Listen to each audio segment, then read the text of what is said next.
আল্লাহর রাসূল মুসলমানদের যে মেরুদণ্ড তৈরি করে চলে গেল, এই হাতটা ভেঙে শেষ হয়ে গেছে।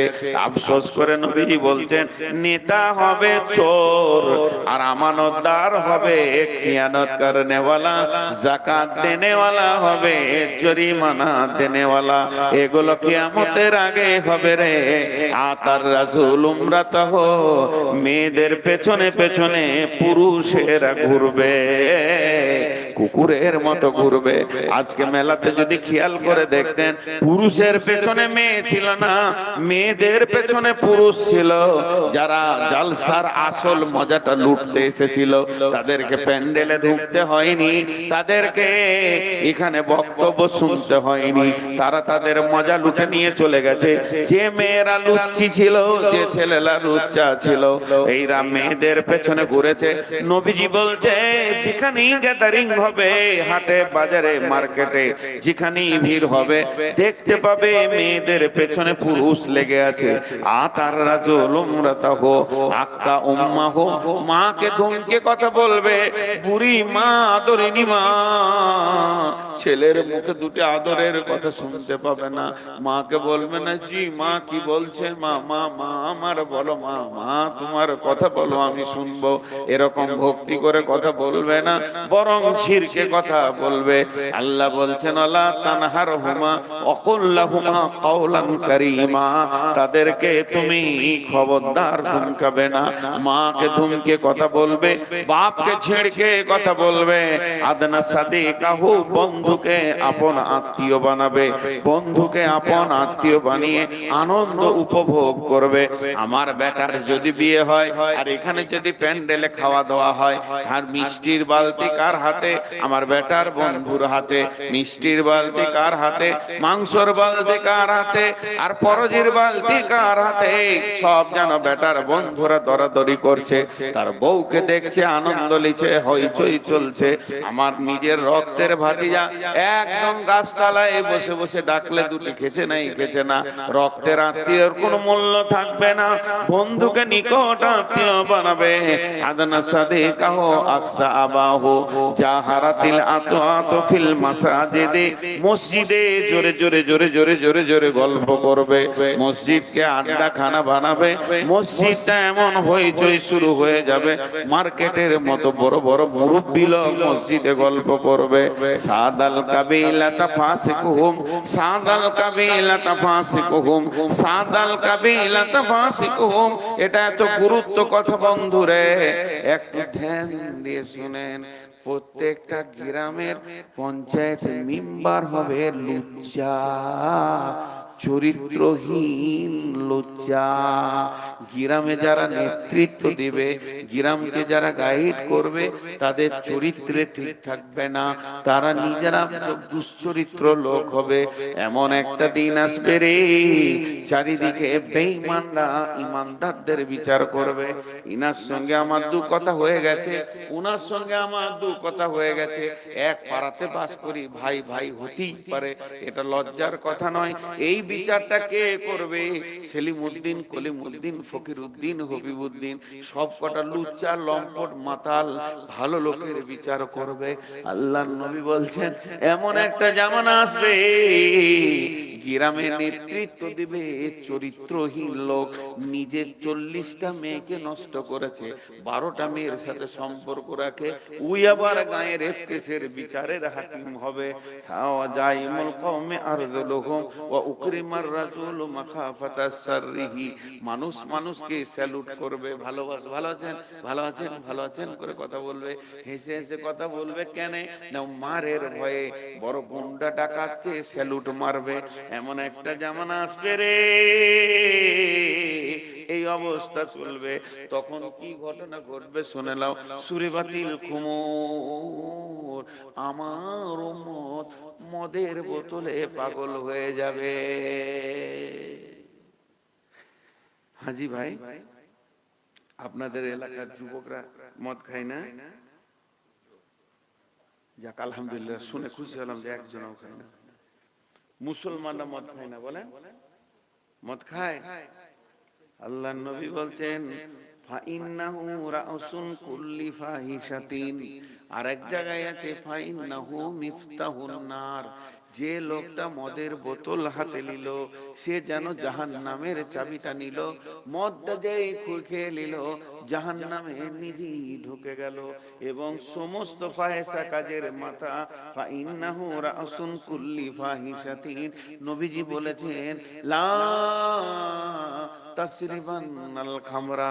বিশ্ব নবী যখন মেরাজের রাত্রিতে গেলেন, জিবরাইল আমিন একটা ট্রেতে 2 গ্লাস মাল নিয়ে এলেন, দিয়ে বললেন নবীজি গো, এখানে 2টি গ্লাস আপনাকে দেওয়া হয়েছে, একটাতে মদ আছে একটাতে দুধ আছে, যেটা আপনার মন যাবে আপনাকে ইচ্ছা দেওয়া হয়েছে, স্বেচ্ছায় একটা তুলে নেন আর একটা রেখে দেন। নবীজি দুধের গ্লাসটা তুলে নিলেন, আর দুধের গ্লাসটা যখনই তুলে নিলেন জিবরাইল সঙ্গে সঙ্গে মুখ খুলে বলে দিলেন ইয়া রাসূলুল্লাহ, আপনার উম্মত বেঁচে গেল, আপনার উম্মত বেঁচে গেল। যদি মদের বোতলটা আপনি তুলে নিতেন, পশ্চিম দিকে সূর্য ওঠা পর্যন্ত উম্মত আর হুঁশ পেত না, মদ নিয়ে পড়ে থাকতো, আপনার উম্মত বেঁচে গেল। বড় দুঃখ লাগে, আল্লাহ আপনার ঘরে গাভী দিয়েছে, গাই দিয়েছে, মধুর দুধগুলো 10 লিটার আপনার ঘরে হয়, সেই দুধগুলো টেনে টেনে টেনে টেনে টেনে টেনে বের করে ওই দুধকে মানে ঘরাতে ভরে নিয়ে চাকুলিয়াতে বিক্রি করে দিলেন। আর দুধের টাকাটা যখনই পকেটে ঢুকলো, সেই টাকাতে 1 বোতল মদ খেয়ে নিলেন। মধুর দুধকে বেচে মদ খাই এই উম্মত। আল্লাহর নবী বলছেন ওয়াসুরিবাতিল খুমর, এমন একটা দিন আসবে রে আমার উম্মত মদের বোতলে পড়ে যাবে। ওয়ালিবাসুল হারির, রেশমের পোশাক পরবে। সব থেকে বড় দুঃখের বিষয়, লানা হাদিহিল উম্মাতু আউয়ালুহা, এই যুগের উম্মতেরা আগেকার যুগের লোকদেরকে বোকা বলবে।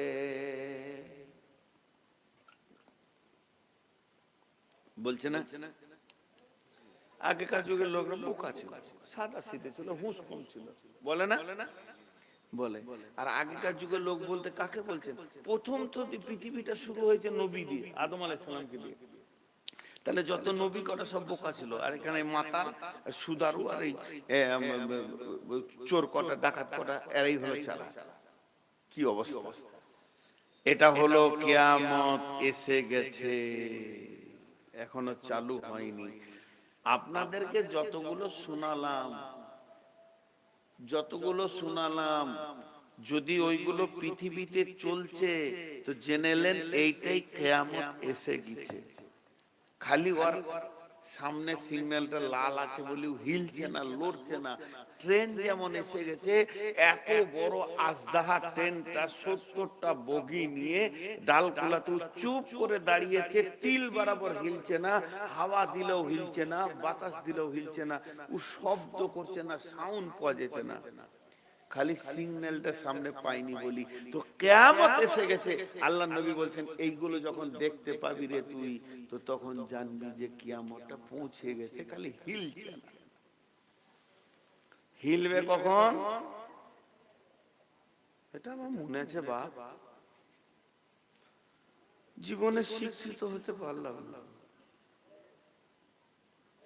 শিক্ষিত বুঝেন? আমার এক ওস্তাদ বলতেন যে রাস্তায় তুমি চলছো আর পেছন থেকে যদি সাইকেল আলা তোমাকে বেল বাজায়, তো তোমার কপাল খারাপ, মাথা ঠুকলো, তুমি এখন চলতে শিখো না। এমন চলবে কাউকে সাইকেলে বেল বাজাতে সুযোগ পাবে না, ও এক সাইডে চলবো। একটা গাড়ি হরেন বাজাবে না, আমার চলন দেখে বুঝে নেবে লোকটা ভালো। আর এখন সব থেকে দামি লোককে যে রাস্তার মাঝে গল্প করে, গাড়ি আসবে 14টা হরেন দিবে, তারপর আবার গরম করে একবার দেখবে, তো ও এলাকার ওই জন্য তাকাবে। ওই জন্য আমার একটা ড্রাইভার বলে, কুত্তে আপনি এলাকা মে শের বান যাতে হ্যায়, কুত্তে আপনি এলাকা মে শের বান যাতে হ্যায়। আর রাসূলুল্লাহ সাল্লাল্লাহু আলাইহি ওয়াসাল্লাম বলেছেন ঈমানের 70টা ভাগ, সব থেকে নিম্ন স্তরের ভাগ হচ্ছে রাস্তা ক্লিয়ার করা। আর সেই উম্মত রাস্তার কোন খারাপ জিনিসকে সরিয়ে দেওয়া। তো খারাপ জিনিস সরান মানে তুই দাঁড়াবি কেন তাবার? আর সেই উম্মত রাস্তা জাম করেই থাকে। আল্লাহু আকবার। তারপর টোটোওয়ালাদের কথা আর বলবো না, অনেক বলেছি। তো এই হলো তা যাই হোক, আমার হুঁশ নাই যে হুঁশ করানো হচ্ছে এটা দিয়ে আর কি।